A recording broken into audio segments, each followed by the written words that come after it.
اللہ سبحانہ تعالیٰ نے قرآن میں فرمایا ہے وَإِذَا ضَرَبْتُمْ فِي الْأَرْضِ کہ جب تم زمین میں چلو پھرو تو تم پر کوئی گناہ نہیں کہ تم نماز میں قصر کر لو۔ اور حدیث مبارکہ کے الفاظ ہیں کہ قصر اللہ کا ایک انعام ہے، اس کو قبول کر لو۔ تو سفر میں قصر کرنا نبی صلی اللہ علیہ وسلم کی متعدد صحیح احادیث اور سنت کے واقعات سے تو ثابت ہے، لیکن یہ اکثر لوگوں کا سوال آ جاتا ہے کہ اگر ہم سفر کر کے کسی ایسے شہر میں جاتے ہیں جہاں پہ ہمارا اپنا ذاتی گھر ہے تو کیا ہم وہاں پر بھی قصر نماز ادا کریں گے؟ تو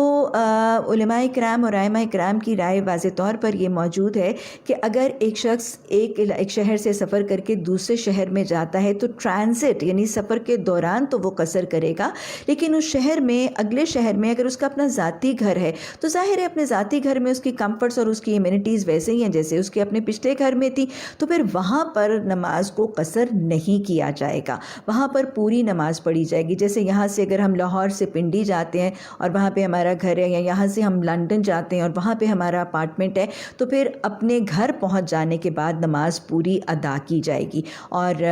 کچھ فقہا کے نزدیک یہ بھی رائے ہے کہ چونکہ والدین کا گھر جو ہمارے اپنے ماں باپ ہیں اور یا جو ساس سسر ہیں وہ بھی گویا ماں باپ ہی کی طرح ہیں، ان کے گھر میں بھی کچھ کی رائے ہے کہ اس میں بھی، کیونکہ ان کا گھر بھی گویا اپنے گھر ہی کی طرح ہے اور ہمارے لیے